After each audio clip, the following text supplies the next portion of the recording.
pagi, shalom semuanya. Puji Tuhan. Pagi ini kita sudah berada pada minggu yang pertama di bulan Maret atau bulan yang ketiga di tahun 2021. Puji Tuhan. Minggu pertama di bulan Februari saya sudah menyampaikan firman Tuhan yang telah saya beri judul anak-anak yang diberkati. Nah, saudara-saudara, saya masih ingin mau melanjutkan firman Tuhan tersebut. Saudara, kita punya kerinduan. Saya punya kerinduan supaya jemaat-jemaat kita, gereja kita, saudara-saudara, anak-anak saudara dan anak-anak saya adalah anak-anak yang diberkati Tuhan. Puji Tuhan. Dan itu memang janji Tuhan. Bahkan firman Tuhan bilang, anak cucu orang benar mewarisi bumi. Saudara, jadi di mana dia berada diberkati Tuhan. Kita tidak menghendaki anak-anak kita seperti yang berkeliaran di jalan-jalan sana. Bisa bilang haleluya, saudara-saudara. Kita menghendaki anak-anak kita, kalau saudara ke Jakarta, saudara lihat gedung tinggi-tinggi, oh anak saya lagi kerja di sana. Bisa bilang haleluya. Kita menghendaki supaya anak-anak kita adalah merupakan tokoh-tokoh yang menjadi teladan, diingat oleh masyarakat. Dan saudara jangan berpikir, waduh saya ini orang susah, masa anak saya mau jadi orang yang dipakai Tuhan, diberkati Tuhan. Saudara, bagi Tuhan tidak ada mustahil. Ada banyak saudara. Saya pernah melihat suatu film kesaksian dari seorang wanita. Saudara mungkin tahu itu seorang wanita yang dia menjadi seorang manusia, dilahirkan dari seorang ibu yang nggak normal, dalam artian orang Ngadu bilang mengong, saudara-saudara ya. Saudara tahu kalau mengong kan? Lalu mamanya itu diperkosa, hamil, lahirlah perempuan ini. Dia tidak pernah kenal siapa papanya. Dilahirkan dari seorang ibu yang kondisi seperti itu. Tapi ternyata dia seorang pribadi yang menjadi pengukir sejarah. Coba. Kita harus yakin lewat gereja ini kita melahirkan anak-anak yang diberkati Tuhan. Amin. Nah, oleh sebab itu kita akan melihat firman Tuhan. Mari kita mulai baca dulu. Sekedar saya mengulangi dalam Markus pasalnya yang ke-10. Markus pasalnya yang ke-10 ayatnya yang ke-13 sampai dengan ayat ke-16. Saudara, saya sudah khotbahkan ini waktu minggu pertama bulan Februari kemarin, tapi saya mau bertolak lagi dari sana. Dan mari kita baca bersama-sama itu dengan suara yang kedengaran. Markus 10 ayat 13 sampai dengan ayatnya yang ke-16. Kita baca bersama. 2, 3. Lalu orang membawa anak-anak kecil kepada Yesus supaya ia menjamah mereka. Akan tetapi murid-muridnya memarahi orang-orang itu. Ketika Yesus melihat hal itu, ia marah dan berkata kepada mereka, biarkan anak-anak itu datang kepadaku, jangan menghalang-halangi mereka, sebab orang-orang yang seperti itulah yang mempunyai kerajaan Allah. Aku berkata kepadamu, sesungguhnya barang siapa tidak menyambut kerajaan Allah seperti seorang anak kecil, ia tidak akan masuk ke dalamnya. Lalu ia memeluk anak-anak itu dan sambil meletakkan tangannya atas mereka, ia memberkati mereka. Haleluya. Saudara boleh garis bawahi kata ia. Ia di situ adalah Tuhan. Jadi Tuhan senang sekali terhadap anak-anak yang dibawa kepada Dia. Maka Dia memeluk anak-anak itu, lalu Dia memberkati anak-anak itu. Pertama yang saudara harus ketahui, kita harus ketahui, Tuhan senang anak-anak di bawah padanya. Amin. Tuhan senang.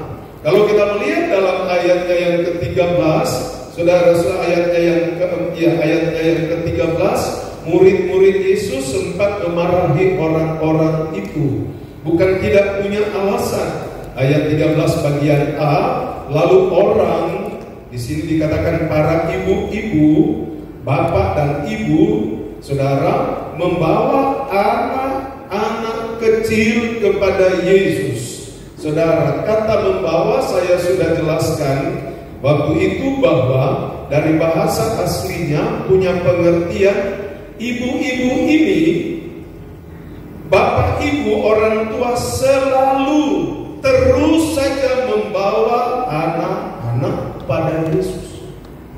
Sekarang pertanyaan, apakah kita selalu atau terus saja membawa anak-anak pada Yesus?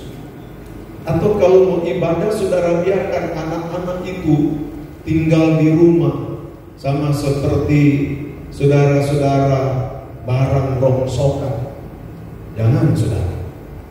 Ayat ini dikatakan lalu orang, dalam bahasa asli dikatakan paters atau orang tua atau ibu-ibu, selalu dan terus membawa anak-anak mereka, anak-anak kecil kepada Yesus, anak-anak mereka, selalu dan terus. Saudara, kalau dikaruniakan anak, bawa pada Tuhan anak itu. Amin. Supaya apa? Supaya diberkati. Diberkati Tuhan. Mengapa banyak anak-anak saudara orang tua diberkati, anak-anak tidak diberkati? Saudara, rasanya khotbah seperti ini jarang dikhotbahkan. Padahal ini kita perlu membangun bukan cuma hanya satu generasi, tetapi satu garis keturunan yang diberkati Tuhan. Kita bukan hanya mempersiapkan satu generasi yang diberkati Tuhan, tapi kalau kita lihat dalam Alkitab, Tuhan menghendaki supaya orang percaya itu mempunyai garis keturunan yang diberkati Tuhan. Saudara lihat Abraham oleh Tuhan panggil, lalu Tuhan memberkati Abraham, berkat itu turun kepada Ishak, berkat itu turun kepada Yakub, berkat itu turun kepada 12 suku orang Israel. Dan Tuhan menghendaki supaya terus itu terjadi, saudara-saudara. Nah, jadi ada satu tuntutan Tuhan supaya kita selalu dan terus membawa anak-anak pada Tuhan. Haleluya. Mari saudara, ternyata saudara, pola rohani seperti ini itu sudah terbangun sejak dari zaman perjanjian lama. Tuhan sudah sampaikan dan beritahu kepada orang Israel. Mari saudara kita melihat di dalam kitab Ulangan pasalnya yang ke-6. Ulangan pasalnya yang ke-6. Saudara, saya baca ayatnya yang pertama sampai dengan ayatnya yang ke-7. Perhatikan firman Allah bilang begini. Inilah perintah, yakni ketetapan dan peraturan yang aku ajarkan kepadamu atas perintah Tuhan. Musa mengajarkan kepada orang Israel, ini adalah perintah Tuhan. Haleluya. Apa itu saudara-saudara? Ini dikatakan yang kuajarkan kepadamu atas perintah Tuhan Allahmu untuk dilakukan di negeri kemana kamu pergi untuk mendudukinya, supaya seumur hidupmu engkau, anak cucumu takut akan Tuhan Allahmu. Bisa bilang haleluya? Supaya engkau, katanya, hei jemaat orang Israel, supaya engkau.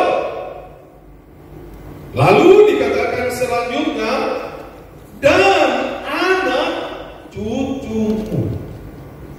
Jadi jangan saudara berpikir, saya kan sudah eyang, saya rasanya khotbah ini bukan buat saya lagi. Saya mah sudah gak ada anak-anak. Saya lihat ada keluarga-keluarga muda di sini bagus. Ada juga yang mau mempersiapkan diri untuk memerit bagus. Saudara, Ini firman Tuhan buat kita semua. Amin. Jadi jangan berpikir ya saya sudah opa, sudah oma, saudara-saudara. Lalu ini rasanya firman Tuhan bukan buat saya. Di sini dibilang engkau dan anak cucu. Siapa di sini yang sudah punya cucu? Tolong angkat tangan. Sudah punya cucu. Wah, cicit. Sebentar kita akan lihat cicit, saudara. Wah, masih keluarga-keluarga produktif yang baru punya cucu baru berapa orang? Ini masih berapa produktif? Masih keluarga produktif. Kalau tahun ini semua yang keluarga-keluarga muda saja berencana mendapat keturunan, saudara ada 10 atau 15 keluarga, cuma kita ketambah 15 anggota internal. Haleluya. Bisa bilang haleluya saudara-saudara. Nah jadi saudara-saudara, Tuhan mengajarkan itu, lalu dikatakan dalam ayat selanjutnya, supaya katanya takut akan Tuhan Allahmu dan berpegang pada segala ketetapan dan perintahnya yang kusampaikan kepadamu, dan supaya lanjut umurmu. Ini yang pertama. Maka dengarlah hai orang Israel, lakukanlah itu dengan setia. Haleluya. Amin. Lakukanlah itu dengan setia. Bapak-bapak, ibu-ibu, bawa anakmu pada Tuhan itu dengan setia. Anak-anak itu bukan barang rongsokan ditinggalkan di rumah, bukan saudara. Anak itu adalah jiwa. Anak itu adalah ciptaan Tuhan. Anak itu adalah manusia ciptaan Allah, dan Alkitab katakan dia Tuhan titipkan kepada saudara-saudara dan saudara. Di sini dikatakan saudara-saudara dalam ayat ini, dalam ayatnya yang ketiga tadi, ayatnya yang ketiga, maka dengarlah hai orang Israel, lakukanlah itu dengan setia. Haleluya. Supaya apa katanya? Baik keadaan. Haleluya. Ternyata kalau keadaan mau baik, anak-anak itu harus bawa pada Tuhan. Amin. Anak cucu. Sudah dikatakan dalam ayat selanjutnya, saudara-saudara, dan supaya kamu menjadi sangat banyak, jadi keturunan diberkati, rumpun keluarga yang diberkati, seperti yang dijanjikan Tuhan Allah nenek moyangmu kepadamu di suatu negeri yang berlimpah-limpah susu dan madunya. Ayat 4. Saudara, kita baca bersama-sama sampai ayat 7. 2, 3. Dengarlah hai orang Israel, Tuhan itu Allah kita, Tuhan itu esa. Kasihilah Tuhan Allahmu dengan segenap hatimu, dan dengan segenap jiwamu, dan dengan segenap kekuatanmu. Apa yang kuperintahkan kepadamu pada hari ini haruslah engkau perhatikan, haruslah engkau mengajarkannya berulang-ulang kepada anak-anakmu, dan membicarakannya apabila engkau duduk di rumahmu, apabila engkau sedang dalam perjalanan, apabila engkau berbaring, dan apabila engkau bangun. Ada dua hal yang saudara kita harus lakukan pada anak-anak. Pertama, sikap mengasihi Tuhan, sikap mencintai Tuhan. Bagaimana katanya? Ajarkan pada anak-anak sikap mengasihi Tuhan. Dikatakan dalam ayatnya yang kelima, kasihilah Tuhan Allahmu dengan segenap hatimu, dan dengan segenap jiwamu, dan dengan segenap kekuatanmu. Haleluya. Ajarkan anak itu mengasihi Tuhan dengan segenap hati, dengan segenap jiwa, dengan segenap kekuatan. Bisa bilang haleluya? Ajarkan itu saudara-saudara. Ajarkan. Harus kasihi Tuhan itu dengan segenap hati, dengan segenap jiwa, dengan segenap kekuatan. Saya waktu bangun gereja ini, kenapa kalau saudara masuk ke kamar mandi, saudara, kamar mandi yang paling di ujung itu luas. Itu luas. Sekali mandi 4 orang juga masih bisa di situ, 5 orang juga masih. Karena saya ambil contoh satu gereja yang selalu undang saya khotbah di Jakarta, yaitu GPDI Barito di Jalan Barito di Blok M sana, saudara-saudara. Itu mereka waktu itu ada kamar mandi yang besar, beberapa kamar mandi, lalu ada kamar ganti juga, saudara. Sayang kita belum ada lahan, kita berdoa supaya Tuhan perluas lahan ini. Amin, saudara-saudara. Lalu saya perhatikan, karena saya pernah juga nginap di sana, saudara-saudara. Oh, ini Om bikin kamar mandi satu yang luas, ada kamar ganti. Karena pemuda-pemudanya itu, saudara, adalah orang-orang yang bekerja di kantor, dan banyak rumah-rumah mereka jauh-jauh, saudara-saudara. Jadi kalau selesai dari kantor, mereka tidak pulang rumah lagi, mandi, ganti baju, baru datang di ibadah pemuda. Mereka sudah bawa baju, saudara-saudara. Bahkan banyak kali mereka sudah titip baju ganti di gereja. Mereka pulang dari kantor, mereka mandi di gereja, dandan di situ, lalu ikut ibadah kaum muda. Wah, saya pikir ini bagus, saudara-saudara. Jadi ibadah itu menjadi skala prioritas. Haleluya. Bisa bilang haleluya, saudara. Bukan nantilah kalau saya sempat, ya masalahnya saya mesti pulang ke Serpong sana, jauh loh. Jangan, saudara-saudara. Tapi ibadah itu menjadi skala prioritas. Karena itu merupakan kunci supaya keadaan kita menjadi baik, katanya. Banyak orang Kristen keadaan hidup mereka tidak baik, jauh dari berkat, jauh dari kesejahteraan, saudara-saudara, jauh dari ketentraman, hidup lebih banyak melarat, saudara-saudara. Saya suka bilang Tuhan menjanjikan bagi kita berkat umur panjang plus kesejahteraan. Buat apa umur panjang kalau miskin lebih banyak, saudara-saudara? Buat apa umur panjang kalau menderita lebih banyak, saudara-saudara? Kita berdoa umur panjang, tapi umur yang diberkati Tuhan juga. Bisa bilang haleluya, saudara-saudara. Itu janji Tuhan. Jadi ini pertama, saudara-saudara, kita harus mengajar, mengingatkan, menyampaikan kepada anak kita, harus didik mereka, saudara-saudara. Kita harus didik mereka supaya mengasihi Tuhan dengan segenap hati, dengan segenap jiwa, dengan segenap kekuatan. Haleluya, puji Tuhan. Kita mau melahirkan anak-anak kaum muda yang dari kantor mereka langsung ke gereja karena ada ibadah. Amin. Saya masih di kesaksian yang itu di gereja, saudara-saudara. Di Barito dulu ada seorang bapak jenderal masih aktif. Di sana doa puasa itu hari Kamis. Saya beberapa kali diberi kesempatan menyampaikan renungan pada waktu Bapak Gembala almarhum Om T masih hidup. Dan saudara tahu, ini Bapak Jenderal ini, saudara, kalau hari puasa, dia dengan pakaian dinas dia datang berdoa. Dia datang, jam doa puasa itu dia datang berdoa. Ada pengawalnya tunggu, saudara, di luar. Tapi dia datang berdoa.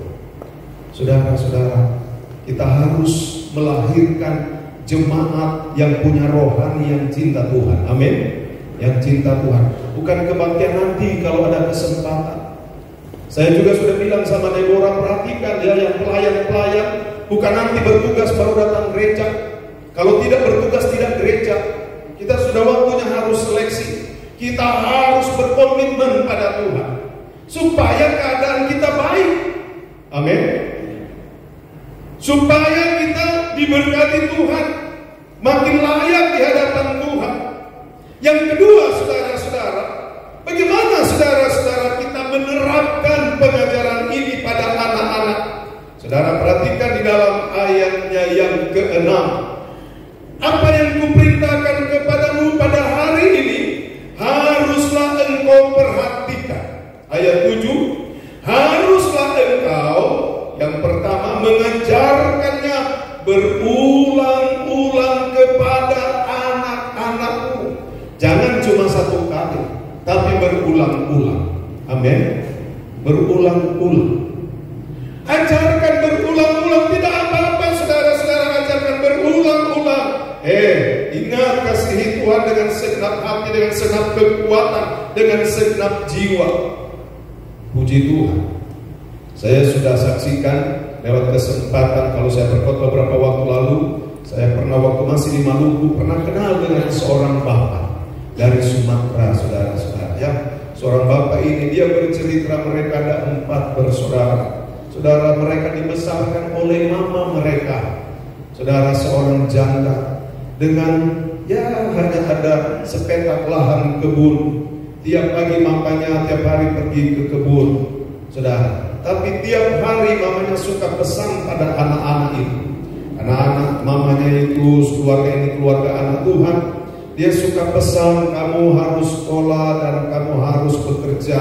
Dan ingat, kalau sudah bekerja, di mana kamu pergi bekerja, pertama-tama kamu kalau pergi ke satu tempat ditugaskan bekerja, begitu sampai pertama-tama yang kamu harus cari adalah gereja. Wah, luar biasa. Cari gereja, kata. Bapak ini bercerita, saudara-saudara, dulu pergi ke sekolah boro-boro pakai sendal aja sudah bersyukur banget. Banyak kali tidak pakai sendal. Tapi akhirnya mereka berempat itu anak-anak yang berhasil. Luar biasa. Haleluya. Anak-anak diberkati. Dan saya kenal bapak ini di gereja. Dia selalu pulang dari kantor datang di gereja. Setelah pulang kantor dia datang ke sekolah Alkitab. Dan ceritanya ngobrol dengan teman, dengan hamba-hamba Tuhan. Dia memberkati pelayanan karena orang tua sudah pesan, di mana kamu bertugas, kamu berkati pelayanan di sana. Dan saudara tahu bapak ini kalau bertugas, tiap bertugas satu kota, dia dapat mobil baru, saudara. Karena memang itu sudah rupanya jatah saudara. Dan saudara, kalau dia berpindah tempat mobil itu dia tidak bawa, dia bawa ke gereja, saudara-saudara. Kecuali rumah nggak boleh, karena rumah dinas, saudara. Luar biasa. Karena orang ini pernah saya diajak nginap di rumah mereka di Bandung. Wah, rumah mereka kayak istana, luar biasa.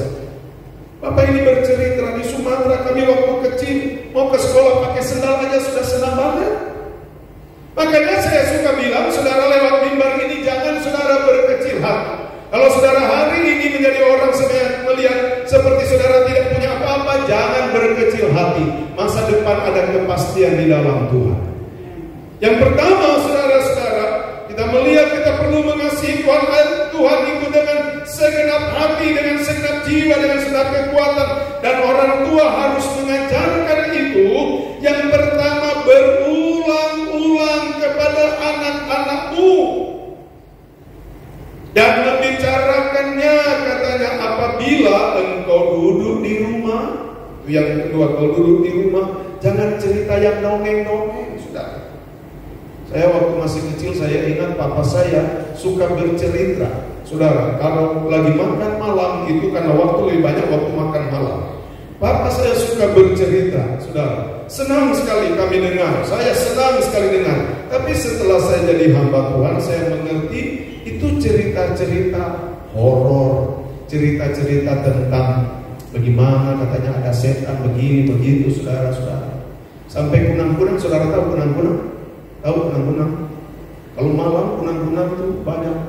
Sampai ada beberapa papa yang cerita itu orang tua dulu bilang, itu kuku-kuku orang-orang mati katanya. Coba, sampai model begitu, saudara.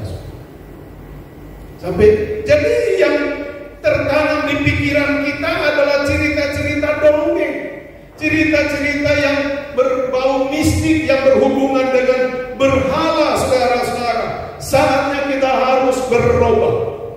Bisa bilang mulia, saudara-saudara. Jangan saudara bujuk anak saudara tidur. Kalau tidak tidur ada setan loh di luar. Nah pikirannya jadi setan, saudara-saudara. Kalau dia makan dikasih minum, dia ke apa tuh saudara? Keselak. Lihat ke atas. Ada nenek tua. Oh nenek tua, saudara. Yang model begitu sudah jangan lagi dilakukan, saudara-saudara. Bisa bilang haleluya. Ini kelihatan kecil tapi sangat berpengaruh. Saya, saudara-saudara, sampai sudah jadi hamba Tuhan, masih ingat apa yang papa saya cerita waktu saya masih anak-anak. Coba, kalau bawa kubur, kalau di kampung itu kan orang mati dipikul sepakai ada itu berandanya dipikul. Nanti katanya kalau sudah, karena kuburan kampung kami itu harus menyeberang lewat jembatan, di seberang jembatan itu, seberang kali itu sudah lahan kuburan. Nah nanti katanya kalau udah sampai di jembatan, itu petugas yang memikul itu mesti ditambahin anak terus orang-orang mati itu di kuburan itu, mereka datang bergelantungan di situ. Itu kan omong kosong, saudara. Tapi kita menerima, saudara. Jadi kita sekarang jangan membawa cerita-cerita yang dongeng pada anak-anak, cerita firman Tuhan.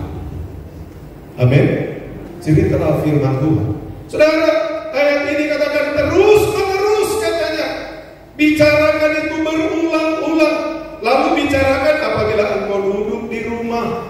Haleluya. Apabila engkau di sana dikatakan sedang dalam perjalanan dalam waktu duduk di rumah, bicaralah firman Tuhan. Cerita firman Tuhan. Dalam perjalanan ceritakan firman Tuhan. Sudah nggak usah cerita itu. Kamu tahu nggak? Opa kamu itu dulu terkenal banget. Dia suka terbang. Tambah-tambah lagi itu cerita. Emang dia ada sayap. Suka terbang. Gitu. Udah jangan cerita. Itu cerita opa-opa yang gak masuk akal. Lebih bagus cerita kamu tahu nggak opa kamu? Dia dulu yang bangun itu gereja sana loh. Kalau kamu pergi di kampung, kamu lihat ada gereja, wah opa itu punya jeri lelah ada di sini. Itu lebih bagus. Bisa bilang ya saudara-saudara. Yang cerita opa dulu suka terbang, kejar-kejar itu pok-pok, kejar-kejar pok-pok, lagi kejar-kejar kuntilanak. Udah deh. Nah, saudara, kita lihat dulu, saudara-saudara, dikatakan apabila engkau berbaring, haleluya, dan apabila engkau bangun, haruslah juga engkau mengikatnya sebagai tanda pada tanganmu, dan haruslah itu menjadi lambang di dahimu, dan haruslah engkau menuliskannya pada tiang pintu rumahmu dan pada pintu gerbangmu. Wah, luar biasa, saudara-saudara. Sudahkah pernah saudara taruh ayat di pintu saudara, di pintu gerbang saudara? Atau saudara taruh benang merah, saudara-saudara? Orang Israel begitu kerasnya Tuhan mengajarkan, ikat di tangan, katanya di lengan, taruh tanda di dahi, itu ayat, dan di atas pintu rumah taruh ayat di situ. Jadi pada waktu kita keluar, saudara, kita lihat, kita diingatkan firman Tuhan. Ayat apa yang saudara mau taruh di sana? Misalnya saudara mau rumah diberkati, saudara taruhlah diberkatilah ketika engkau keluar dan masuk. Kan ada ayat bilang begitu. Amin. Jangan saudara taruh yang tulisan-tulisan yang, dan seringkali saudara-saudara dulu itu kalau orang bersin waktu mau jalan, mau keluar rumah, duduk ada celaka di depan saya. Apa hubungannya saudara cilam dengan celaka di depan sana? Sudah, itu pikiran-pikiran, pengetahuan yang zaman dulu, saudara. Jadi saudara-saudara ini perlu diajarkan supaya baik keadaanmu, katakan. Saya membaca suatu berita, saudara, artikel hasil penelitian, mengapa orang-orang Yahudi itu pintar-pintar. Yang pertama, memang Alkitab sudah katakan orang-orang Yahudi itu, orang-orang Israel itu, mereka diberkati kepintarannya 10 kali lipat dari bangsa-bangsa lain, saudara. Ya, pada waktu Daniel, Sadrak, Mesak, dan Abednego berada di Babel, kepintaran mereka itu 10 kali lipat, saudara. Jadi kalau orang lain menghitung 7 kali 7 berapa, hitung orang Israel itu berapa angka dari atas, saudara, berapa ini pakai jari aja, garis sudah sekian, saudara, luar biasa. 10 kali lipat. Selain itu janji. Tetapi ada hal yang banyak kali orang tidak tahu. Ternyata saudara, orang-orang Israel, orang Yahudi banyak pinter-pinter, umumnya pinter-pinter itu karena pengaruh ibu-ibu. Pengaruh ibu-ibu. Jadi ibu-ibu yang mengandung anak itu dan melahirkan anak itu ternyata turut menentukan anak itu mau pinter atau anak itu loon, saudara-saudara. Nah, saudara-saudara yang sedang mengandung, jadikanlah anak-anak itu anak-anak yang pintar dan diberkati Tuhan. Amin. Saudara-saudara yang mempersiapkan diri untuk supaya ada anak, dan itu jadikan anak-anak itu pintar. Bagaimana cara, saudara? Ternyata orang-orang Yahudi, ibu-ibu orang Yahudi itu, saudara-saudara, saya baca di sana dikatakan itu kandungan mereka, bayi masih dalam kandungan mereka sudah ajarin bagaimana menyanyi yang bagus, bagaimana cara main piano yang bagus, bagaimana cara menghitung sesuai matematika yang bagus, saudara-saudara. Dan ini kelihatan aneh, kedengaran aneh. Tapi saudara, saya sangat setuju. Itu alkitabiah. Mengapa saudara? Kalau kita menghitung tahun lahir, tahun umur kita pada waktu anak itu lahir, betul atau tidak, saudara-saudara? Kelahiran tahun berapa? Oh, tahun 70. Kamu lahir tahun berapa? Memang tidak salah. Lalu mulai dihitung umur dari lahirnya itu. Kalau orang Cina enggak, saudara-saudara. Orang Cina dia hitung pada waktu terjadi pembuahan, pada waktu anak itu, bayi itu masih dalam kandungan. Rupanya orang Israel juga begitu. Rupanya. Mengapa? Saudara, kalau saudara tanya orang Cina, Jim umur berapa? 91. Memang lahir tahun berapa? Misalnya tahun sekian. Hitung-hitung kan baru 90. 91 karena ditambah 1 tahun waktu di kandungan. Ditambah di waktu di kandungan. Dan itu memang benar. Saudara, mengapa? Dalam kitab Yeremia, Tuhan bilang pada Yeremia, ketika engkau masih di kandungan, aku sudah mengenal engkau. Bisa bilang haleluya, saudara-saudara. Aku sudah memilih engkau. Ternyata memang secara alamiah, secara manusia, secara naturalnya itu bahwa memang dia masih janin. Tapi di mata Tuhan itu sudah manusia. Sudah. Dan orang Yahudi mengajar anak itu mulai dari kandungan. Masih dalam kandungan, ibu sudah ajar, dek. Mari kita belajar hitung ya. 1 tambah 1 2, 2 tambah 2 4. Dek, mari kita belajar nyanyi ya. Ibu yang menyanyi, tapi dia berkomunikasi dengan anak itu. Saudara. Makanya saudara, kalau saudara lihat, wah, orang-orang Yahudi itu pintar, mereka yang menjadi penemu, ahli fisika dan lain sebagainya. Saudara. Nah, kalau orang di Indonesia ini sekarang tahun-tahun ini sih sudah mending, saudara-saudara.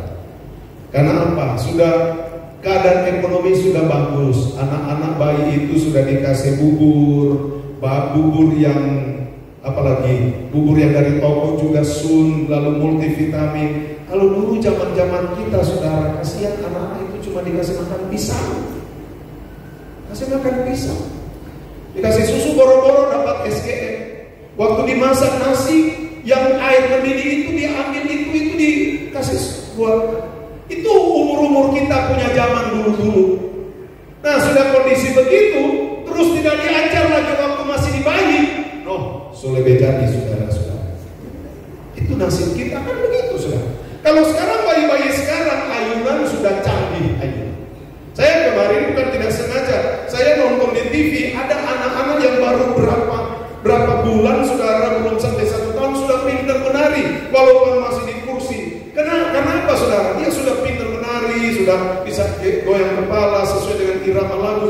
Karena dia duduk sambil dikasih makan sambil menonton, saudara-saudara. Dikasih tontonan, saudara. Itu penari-penari. Oh, memang benar juga. Dulu kita kalau main sepak bola di jalanan, saya tahu sepak bola kita. Cari buah jeruk yang besar-besar. Kalau boleh buah kelapa lagi yang bulat, saudara-saudara. Makanya kaki lebar-lebar. Rasanya nggak ada sepatu yang pas, saudara-saudara. Saya pertama pakai sepatu, sakitnya minta ampun, saudara-saudara. Sekarang sudah canggih, betul atau tidak, saudara-saudara? Tetapi walaupun begitu, saudara, tidak cukup. Sesuai dengan kemajuan kita harus mengajarkan anak-anak dari kecil. Bisa bilang haleluya, saudara-saudara. Ajar dia nyanyi dari kandungan, ajar dia nyanyi, deh, ayo nyanyi. Ku cinta keluarga Tuhan, supaya dia juga tahu nada. Besok-besok dia bisa berdiri di sini jadi singers, saudara-saudara. Kalau tidak diajarin, boro-boro nyanyi, saudara-saudara yang merdu, ngobrol aja sudah fales suaranya. Ngobrol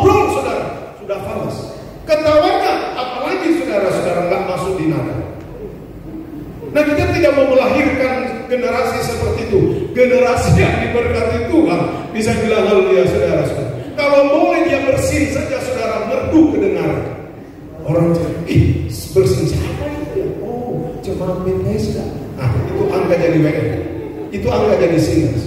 Kalau dia ngobrol aja fals, jangan kasih WL, tolong yang tukang atur jadwal, bukan saya yang bikin jadwal.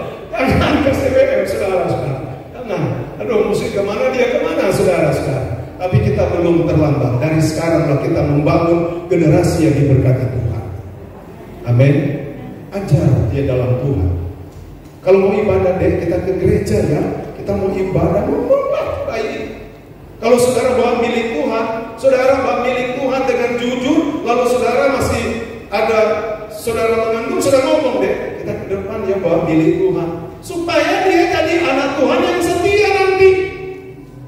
Kalau selama ini kan yang saya sudah lihat, ibu-ibu, puji Tuhan sudah ada ibu-ibu yang bawa milik Tuhan, anaknya yang pegang amplop lalu masukkan, itu juga sudah mendidik saudara-saudara.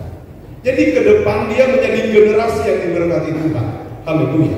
Bisa bilang haleluya saudara-saudara. Nah jadi saudara-saudara, mari kita melihat lagi di dalam saudara-saudara Ulangan pasalnya yang keempat. Kita lihat di sana saudara-saudara, Ulangan pasalnya yang keempat. Kalau dalam pasalnya yang keenam di situ dalam ayat 2 dikatakan supaya seumur hidupmu engkau dan anak cucumu takut akan Tuhan. Tapi kalau kita melihat saudara-saudara dalam pasalnya yang keempat, saudara-saudara, kita lihat di sana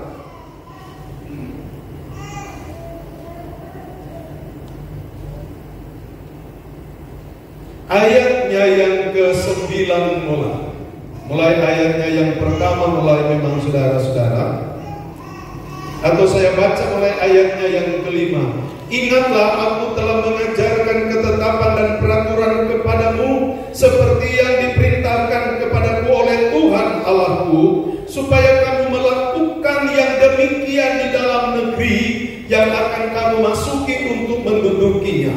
Lakukanlah itu dengan setia, sebab itulah yang akan menjadi kebijaksanaanmu, haleluya, dan akal budimu. Ternyata kalau mengajarkan anak-anak takut akan Tuhan, mengajarkan firman Tuhan, maka anak-anak itu akan terlahir anak-anak yang berakal budi dan bijaksana. Haleluya, amin. Di situ dikatakan, lakukanlah itu dengan setia, sebab itulah yang akan menjadi kebijaksanaanmu dan akal budimu. Haleluya. Kita mau melahirkan generasi anak-anak yang bijaksana, anak-anak yang berakal budi. Puji Tuhan. Luar biasa.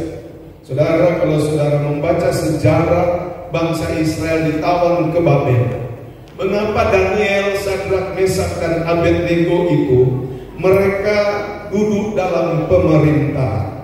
Karena satu waktu Raja Nebukadnezar suruh anak buahnya, pegawai-pegawainya, kamu pergi ke Israel sana, kamu cari orang-orang muda yang bijaksana, orang-orang muda yang pintar-pintar, bawa mereka datang ke Babel. Mereka akan duduk dalam pemerintahan. Wah.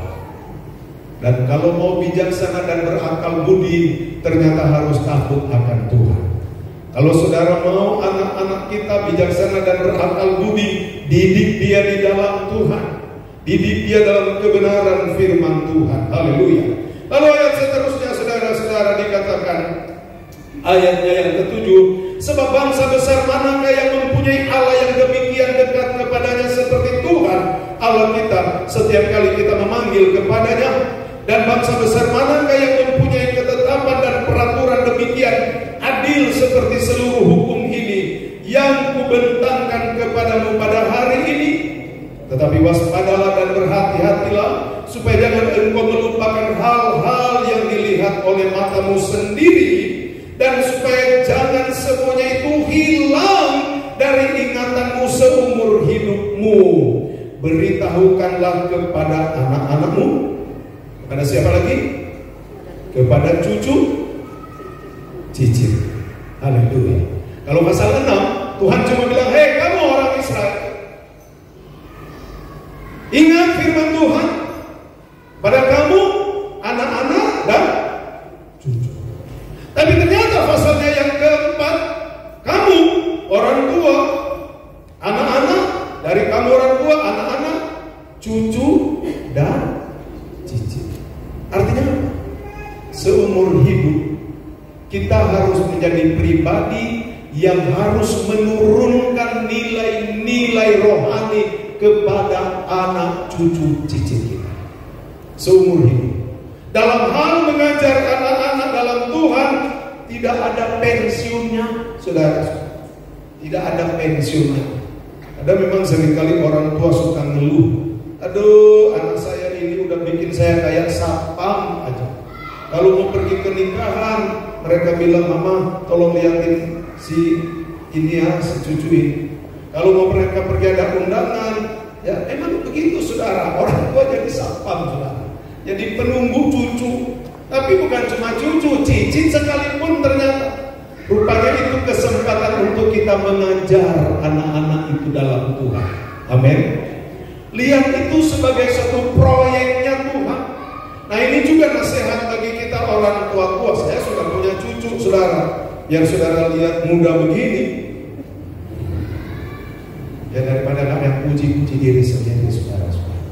Ya, waktu saya di Amerika, di pastori kita lagi ngobrol, kita mulai saling tanya. Dimulai oleh gembala di situ, Bro umur berapa? Lalu saya tanya, kira-kira menurut Bro dan saya umur berapa? Tahun 2010 waktu itu. Itu ibu gembala bilang 37, boleh tidak? Saya bilang, karena kalau banyak makan singkong di Indonesia, yang di muka itu kelihatan fresh, saudara. Nah jadi saudara-saudara kita bersyukur Tuhan kasih umur panjang. Dan kalau di umur panjang itu saudara-saudara, kita suka disuruh jaga anak, jangan mengeluh. Lihat aja itu proyeknya Tuhan. Amin. Kita yang mengerti firman Tuhan, daripada anak itu dititip saudara-saudara, daripada anak itu pakai mbak yang menjagain seperti yang terjadi di Kelapa Gading. Saudara, ada yang saya kenal, saudara. Ini ibu pagi-pagi sekali sudah pergi kerja, pulang sudah malam. Saudara, kalau dia pergi kerja, anaknya masih tidur. Dia pulang juga, sebentar juga sudah mau tidur. Sepanjang hari tinggal dengan mbak yang menunggui anak itu, saudara-saudara. Jadi pada waktu mbak itu mau pulang kampung, anak itu meratap dan meraung-raung, tidak mau mbak itu pulang. Kalau ibu ini pergi ke pasar, anak itu cuekin. Ada satu waktu dia sedih, karena ada undangan, dia mau ajak anak ini. Saudara-saudara, anak ini tidak mau ikut. Ini ibu ajak anaknya, tidak mau ikut. Tapi mbak di mana dia pergi, dia ikut aja, saudara-saudara. Itu masih bagus. Tapi ada kejadian, saudara-saudara, ibu ini pergi kerja pagi, pulang sudah malam, mbak saja yang tungguin. Ternyata kalau itu ibu pergi, anak ini dikasih sewa kepada orang untuk minta-minta. Coba saudara, tegakkah kita, cucu kita dipakai untuk minta-minta di jalanan? Mama muka cantik, papa ganteng, anaknya hitam pekat. Saudara, aduh karena panas mama disewain. Bahaya, saudara-saudara. Jadi orang tua kalau ada kesempatan jaga anak, bersyukur saja pada Tuhan, jangan mengeluh. Amin, saudara-saudara. Itu masih penting lagi, saudara-saudara. Dia datang lihat anaknya. Tapi ada saudara-saudara, ibu pergi kerja, mbak yang tungguin, sepanjang hari ternyata dia kasih minum CTM. Coba, susu dicampur CTM. Supaya apa? Sepanjang hari anak itu tidur aja. Anak itu dia bertumbuh otak rusak. Saudara-saudara. Lewat firman Tuhan hari ini, ternyata anak cucu itu perlu diperhatikan. Amin. Ini sesuatu yang perlu diperhatikan dan ini perlu kita lakukan. Dikatakan dalam ayat ini, ayatnya yang ke-9, saudara-saudara, tetapi waspadalah dan berhati-hatilah supaya jangan engkau melupakan hal-hal yang dilihat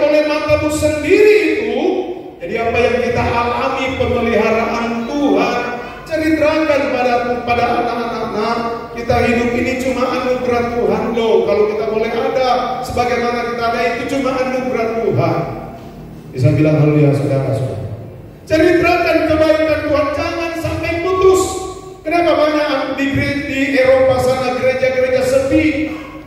Tinggal yang orang-orang tua yang datang ke gereja. Banyak anak-anak muda hari Minggu tidak datang ke gereja karena putus pengajaran. Kita jangan sampai putus, saudara-saudara. Bukan nanti sudah lahir anak itu baru diajarkan. Masih dalam kandungan pun diajarkan takut akan Tuhan. Amin. Masih dalam kandungan ajarkan anak itu cinta Tuhan, setia pada Tuhan. Makanya kalau hari Minggu bawa anak itu datang ke gereja, jangan dipikir, aduh nanti kamu di gereja bikin repot. Mama kan sudah pakai sepatu pantofel tinggi lagi 20 cm, udah pakai make up, sudah garis sana garis sini, nanti kamu bikin repot. Jangan mikir itu, saudara-saudara. Pikirkan keselamatan anak itu. Amin. Kerapian perlu, saudara-saudara. Ya, kening saudara digaris-garis sedikit nggak apa-apa, saudara. Bagus saudara digaris-garis, pakai bedak lah daripada muka udah kering. Saudara, ya perlu. Tapi jangan itu menjadi halangan anak dibawa ke rumah Tuhan. Bawa sehingga anak itu diberkati Tuhan. Dikatakan dalam ayat ini, dan supaya jangan semuanya itu hilang dari ingatanmu seumur hidupmu, beritahukanlah kepada anak-anakmu dan kepada cucu cicitmu semuanya itu. Bisa bilang haleluya saudara-saudara. Jadi dari eyangnya, anaknya, cucu sampai cicit, generasi yang diberkati Tuhan, dipelihara oleh Tuhan.